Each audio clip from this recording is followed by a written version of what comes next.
Hello everyone, my name is Karen Quill Weinstein. This is show number 134, the treating of the elite people.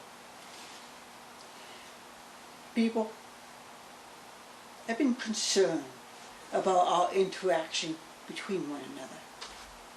For example,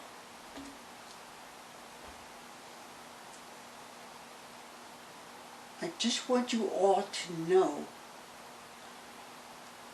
who are trying to manage their emotional state of well-being kindly.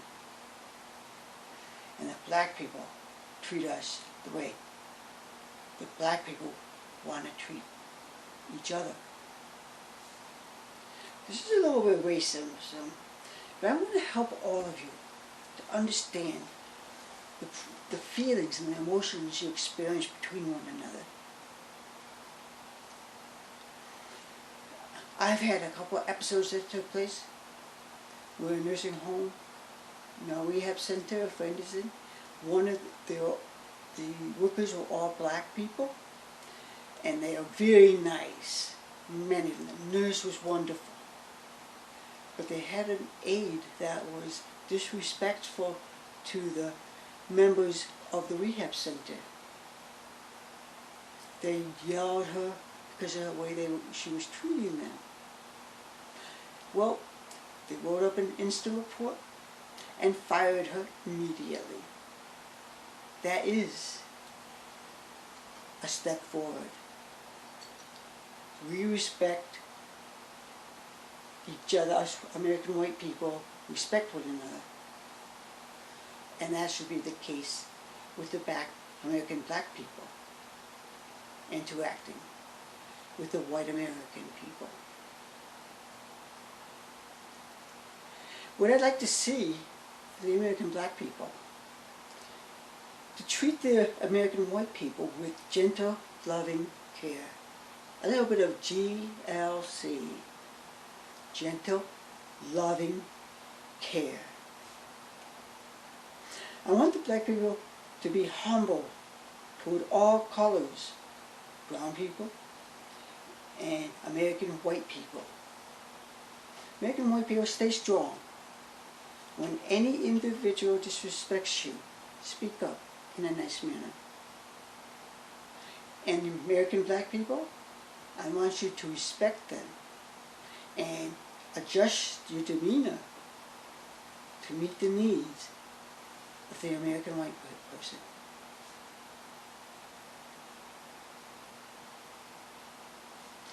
American white people, the black people want to be like us. They want to work, and they want to have a say in what they do and how they work. They want to come together and unite the American black people with the American white people. As I continue, American white people educate the American black people on how you want to be treated and put that more individually. And the black person should respond accordingly and accept the positive criticism. Set up guidelines on how the American white people would like to be treated by the African American people. The people's feelings, the adamant feelings, will dissipate. And I'm going to help you with that. I'm going to continue, and I will tell you a little bit more about that. Minority black people. Do you want to be addressed as African black people or as American black people? That's a decision you people have to make. Now looking at this, if you want to be an American black, then treat the American white people nicely around the world. Take away your inappropriate attitude. We American white people are to be treated with respect, as you, yourself, would like to be treated with respect. I mean, everyone, treat each other with respect and then see what happens. Another thought is, there was another uprising that the American black people had and I mean everyone's statues were destroyed that related to the Civil War, Gettysburg and such. What about the American statues taken down because the ill feelings acquired in the past with the Civil War and slavery? People, both white people and black people, get over it. It's done. It happened. We try to accommodate your feelings and all the ill feelings that you harbor in your spirit. Try to let it go. It's over. There is no more slavery. People, I'd like to see us put up more statues representing the American white people. This is our country too, and we always accommodate the American black people. Enough is enough. Change your ways to be a beautiful, loving, caring being. To the American white people, I understand how you feel. I feel the same way as you, wanting to be treated with respect. We have to kind of not so much, but try to command respect. And American black people must adjust and accept. I will talk to you about your feeling of second person, second level, second. However, we will get and develop your emotions so that you will not feel the emotional challenges. We'll teach you how to cope with ill feelings between the American white people and the African black people. I want to add to that. People, I was treated as a second-hand person throughout my childhood and adulthood. I know what it's like to have a spirit, my spirit, 2 inches high in my body. God would never allow me to be number 1. I was always second to someone else. And I accepted it.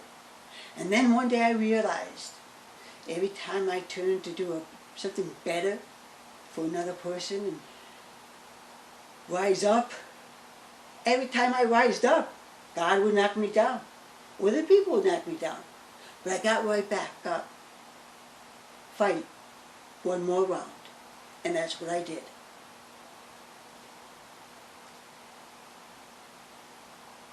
Now I'm directing this to the American white people. We will enlighten your spirit to understand the emotional feelings that we must endure always. People, I will help all of you to having a better and a more comfortable, comforting way of being without understanding and overcoming all emotional challenges.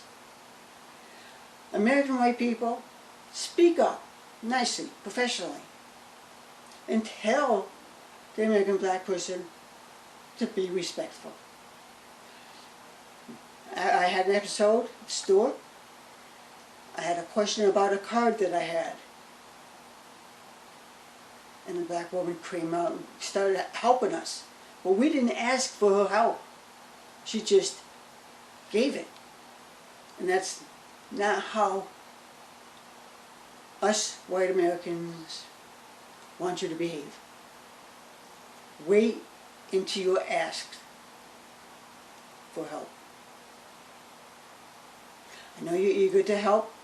You want to be side by side with the white people, but you must learn how to be. And I'm going to continue on, but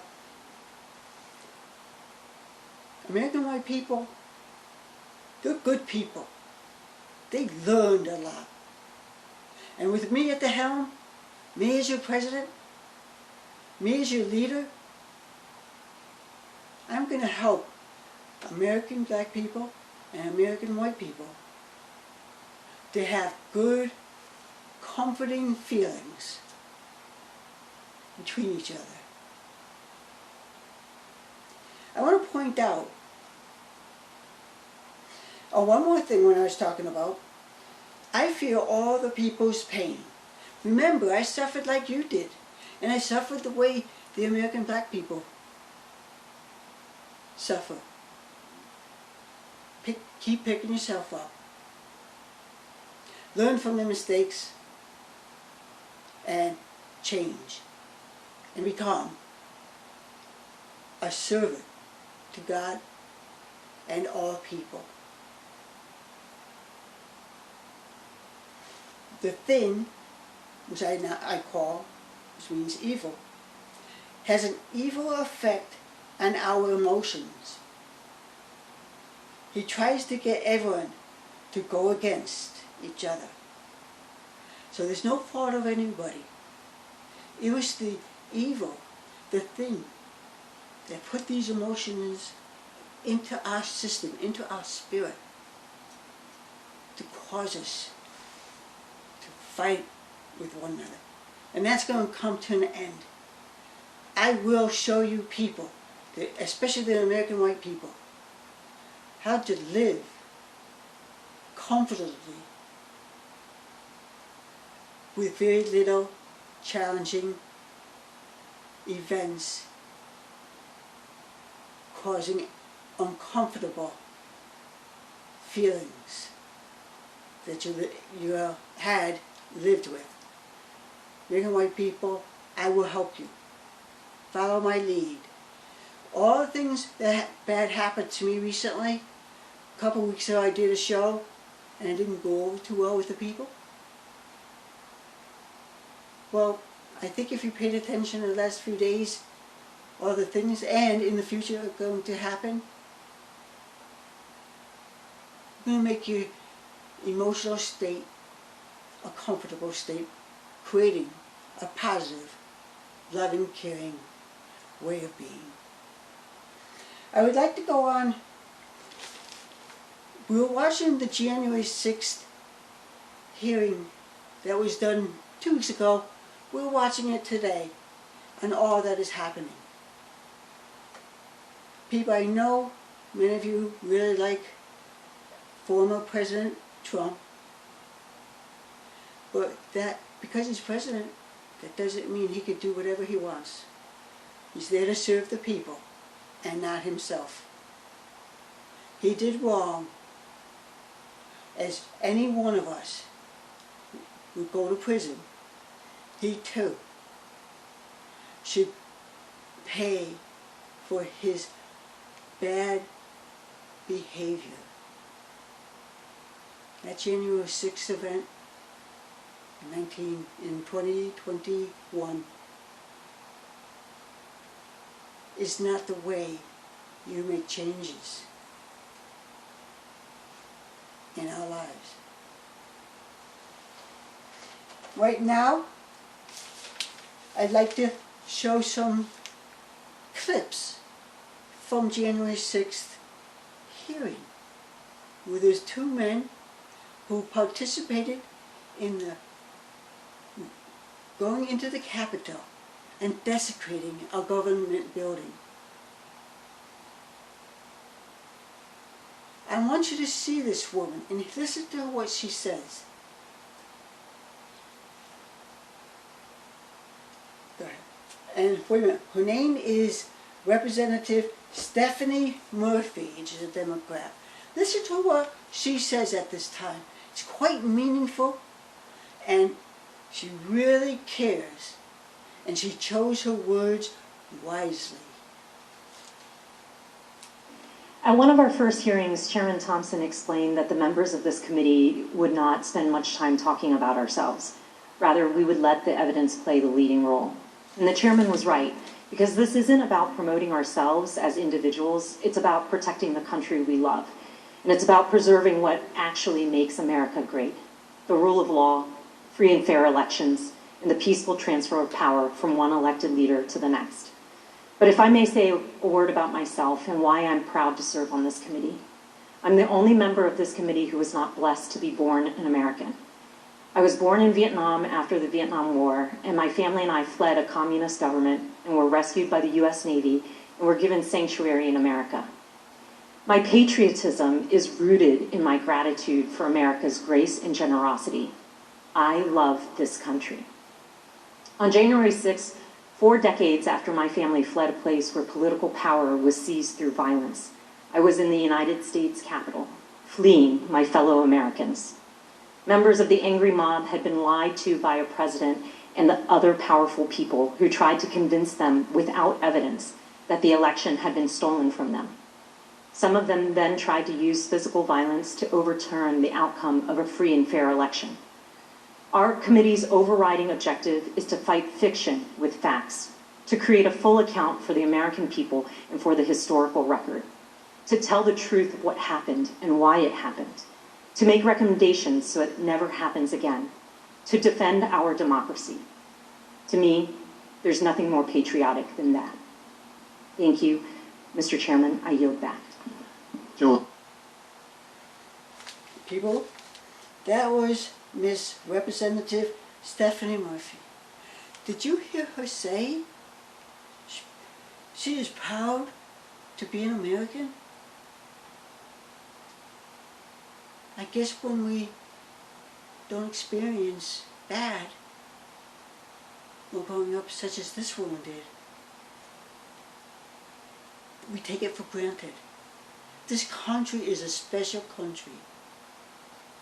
She is an example of how both the American white person, male or female, should be, and also the way the American black people should conduct themselves and express themselves in this way.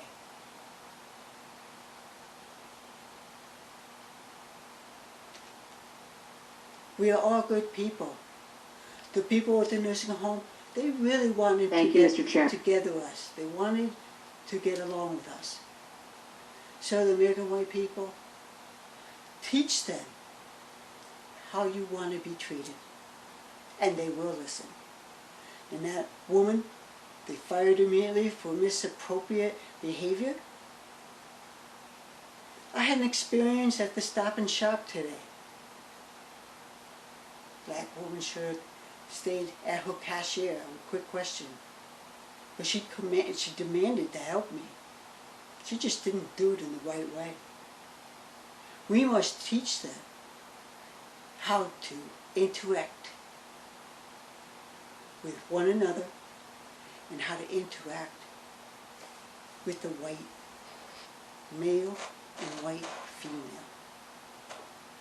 White male Americans, I promise you, I will ease your spirit and your whole body and its emotions and feelings in response to an event that you experience. If it doesn't work out very well, then learn from it, and the next time it comes up, adjust your way and make it better. The next gentleman who's on the chairman of the January 6th committee, his name is Representative Bennie Thompson. He is the chairman of the January 6th Select Committee. Let's watch what he says. Watch, look at his beard. Look how beautiful his beard is. I want American black people to see this man. He endured being a second-class citizen. It just made him stronger, and it taught him to become even a better person. To get where he is right now to this day, he earns good karma. He worked hard. And as you can see with the panel, there are white men and there are white women who didn't mind he was in charge because he conducts himself as a professional. Go, Dave. Now let's watch how he articulates himself and expresses himself. He's a... The Constitution. He is in the run-up. Come on. He is a idol. He should be someone for you to use as a role model. Now go, Dave. To January 6th, Donald Trump had an obligation to tell his supporters to accept the results of the election. Instead, he urged them to further along the path toward mob violence. The idea of mob violence makes me think of another sort of fail-safe. All across this country, there are different ideas about what role the federal government should play in our lives. In fact, up here on this dais, there are plenty of different ideas. But there are moments when the institutions of our federal government are the fail-safe. I am from a part of the country where, had it not been for the federal government and the Constitution, my parents and many more Americans like them would have continued to be treated as second-class citizens. The freedom to be able to vote without harassment, travel in relative safety, and dine and sleep where you choose is because we have a government that looks over the well-being of its citizens. This is especially important in moments of crisis. When we have a natural disaster that state governments can't handle on their own, when there's an emergency that requires action by our public health services or our military, we have a federal government. What happened on January 6, 2020 was another one of those moments in history that test the strength of our federal government. January 6th was an attack on our country. It was an attack on our democracy, on our Constitution. A sitting president with a violent mob trying to stop the peaceful transfer of power from one president to another. It still makes my blood boil to think of it. In a moment like that, what would you expect to see? You expect to see the President of the United States sitting behind a resolute desk in the Oval Office, assuring the American people that the attack would be repelled and the threat would be dealt with. You would expect to be reassured that there was a fail-safe. Instead, the President of the United States sent the mob. He disregarded the advice of the people who had taken an oath to the Constitution. He oversaw a scheme aided by people whose loyalty was only to Donald Trump. There's nothing we can compare that to. There's nothing in our great nation's history that has ever come close to that sort of betrayal and dereliction. Thank goodness, our system of government held in spite of a commander-in-chief who worked in opposition to what the Constitution designed. When this committee reconvenes, we'll tell the story of that supreme dereliction by the commander-in-chief, how close we came to a catastrophe for our democracy, and how we remain in serious danger. The chair requests those in the hearing room remain seated until the Capitol Police have escorted witnesses and members from the room. Without objection, the committee stands adjourned. Now, stop him. This gentleman, Representative Bennie Thompson, who is the chairman of the January 6th Select Committee. His beard is well kept. His demeanor, did you hear him speak? With a level of authority and not threatening. This man is a really good role model. He is a very good role model for American white people and American black people, especially the American black people. I can assure you, when a person is like this man, Representative Bennie Thompson, will talk and accommodate to your feelings and make you feel comfortable. That's a role model for even the American black male. I would like to repeat, all of you, I will lead all of you to be in a comfortable state of well-being. I promise. Thank you.